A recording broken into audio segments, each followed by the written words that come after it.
Welcome करते हैं हम आपको एक न्यू सरमन में कि मेरा ईमान है कि जब आप इस सरमन को सुनेंगे ब्लेसिंग हासिल करेंगे, सरफराजी पाएंगे। तो हम तमुथियुस का दूसरा ख़त देखते हैं जो पौलुस रसूल ने लिखा तमुथियुस के नाम, और उससे कहा तीसरी आयत में कि यीशु मसीह के अच्छे सिपाही की तरह और दुनिया के मामलों से दूर एक फ़ौजी की मानत तो खुदा के कामों को कर। फ़ौजी को आप जानते हैं कि फ़ौजी की ड्यूटी जो बहुत सख्त होती है, वो अपने लोगों की सरहदों पर रहकर हिफाजत करता है। और फ़ौजी के जब हम कामों को देखते हैं तो फ़ौजी की ड्यूटी जो है वो अपने शहर में या अपने गांव में नहीं होती है, बल्कि उसकी दूर ड्यूटी होती है, उसके गांव से, उसके शहर से, बल्कि उसके सूबे से भी दूर होती है। तो खुदा ने जब आपको फ़ौजी भर्ती किया है तो हमारा काम है, अगर हम यीशु मसीह के फ़ौजी हैं तो हम यीशु मसीह को खुश करें, उसके हुक्मों को फॉलो करें। यीशु मसीह ने कहा कि मैं तुम्हें कोई नया हुक्म नहीं देता हूँ, वही हुक्म है कि अपने माँ बाप की इज़्ज़त कर, तब मैं तेरे रोटी और पानी पर बरकत दूंगा, तेरे घर में से बीमारी को दूर करूँगा।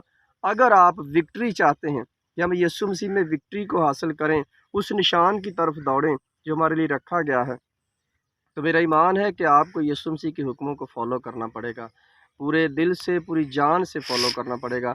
आप जानते हैं जो आस्तर थी, उसने कैसी पूरी यहूदियत को बचाया, किस तरह उसने अपनी कौम का दफ़ा किया। अगर आप अपनी कलीसिया का दफ़ा नहीं करते तो आप अच्छे सिपाही नहीं हैं, आप अच्छे फ़ौजी नहीं हैं।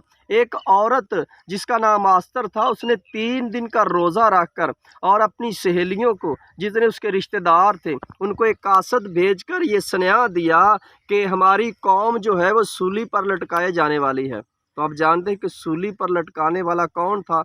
जो यहूदियों के ख़िलाफ़ एक ऐसी करारदाद पास करवाई बादशाह से, मान ने, कि वो चाहता था कि यहूदी कौम ख़त्म हो जाए। लेकिन आस्तर एक औरत थी और उसकी जो परवरिश थी उसके चाचा मुर्दगे ने की थी, और मुर्दगे एक कट्टर यहूदी था जो कि गैर कौमों के आगे अपना सर नहीं झुकाता था। बाइबल कहती है कि हमान बहुत स्ट्रॉन्ग उस वक़्त का राजा था, राजा के नीचे काम करता था, और उसकी कुर्सी जो थी वो राजा के बराबर थी। वो उसी गद्दी पर बैठता था जो राजा के बराबर थी। उसके पास इतना इख्तियार था कि वो किसी भी इंसान को मरवा सकता था। लेकिन यहूदी कौम थोड़ी थी लेकिन स्ट्रॉन्ग थी, मजबूत थी। जब आप मजबूत होंगे, आप अपनी केयर करने वाले होंगे, तो मेरा ईमान है कि आप और लोगों की भी केयर करेंगे। अच्छे फ़ौजी की तरह लड़ना हमारा काम है।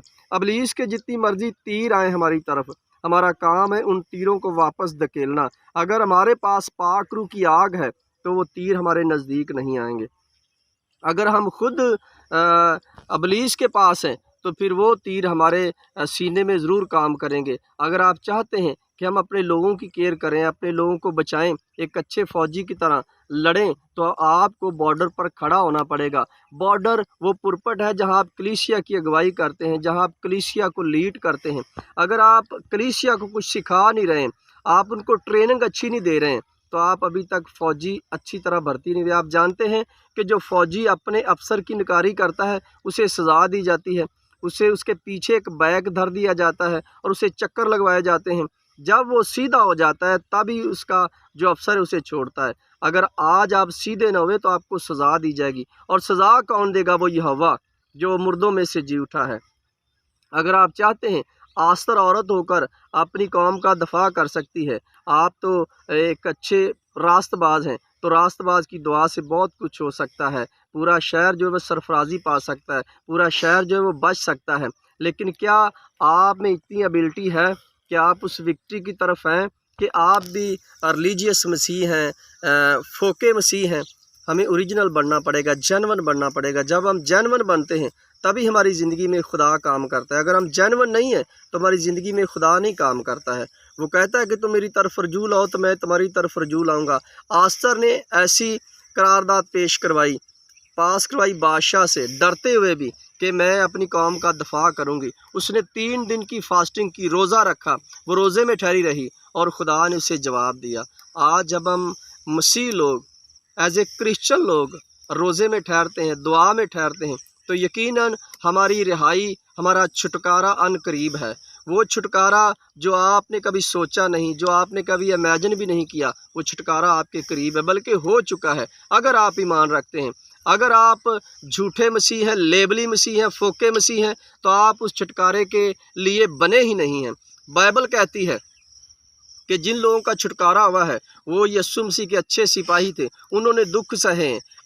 अगर आप अपनी सलीब उठाकर यीशु मसीह के पीछे चलते हैं तो आपका छुटकारा जो है वह अनकरीब है। मेरा ईमान है कि जिस तरह आस्तर ने अपनी पूरी यहूदियत कौम को बचाया, जिस तरह पौलुस और रसूल तीमुथियुस को लिखता है कि यीशु मसीह के अच्छे सिपाही की तरह दुख उठा, हमें भी मसीहत में दुख उठाते उठाते बढ़ते जाना है ताकि हम उस विक्ट्री की तरफ जाएं, उस निशान की तरफ जाएं जो आपके लिए रखा गया है। आप जानते हैं कि हज़ारों लोग, हज़ारों आज भी जो खुदा से दूर हैं, हज़ारों ये नहीं क्रिश्चियन, बहुत सारी कौमें जो गैर मबूदों को मानती हैं, जो यीशु मसीह को नहीं जानती, लेकिन आप अहले किताब हैं, अहले ईमान हैं। अगर आप भी इन बातों को नहीं जानते, गैर कौमों में और आप में फिर कोई फ़र्क नहीं है, क्योंकि वो भी यीशु मसीह को नहीं जानती हैं और आप भी नहीं जानते हैं। अगर आप यीशु मसीह को जानते हैं इसका मतलब है आप अहले ईमान हैं, अहले किताब हैं। इसीलिए यीशु मसीह ने उस औरत से कहा जो कुएं पर पानी भरने आई थी,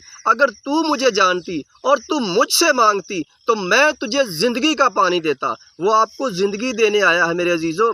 अगर आप ज़िंदगी चाहते हैं कि आपके अंदर ज़िंदगी का चश्मा ट्रांसफ़र हो जाए तो आपको यीशु मसीह के पास आना पड़ेगा। और किसी के पास निजात नहीं है और किसी के पास छुटकारा नहीं है सिवाय यीशु के। यीशु ही छुटकारा देता है। मेरे अजीज़ों, आज ज़रूरत है कि हम आस्तर की तरह, पौलुस रसूल के बंदा शागिर्द तीमुथियुस की तरह इन कामों को सर अंजाम दें, यीशु मसीह के कामों को करें। मेरा ईमान है कि इस सरमन के वसीला से आप बरकत पाएंगे। आमीन।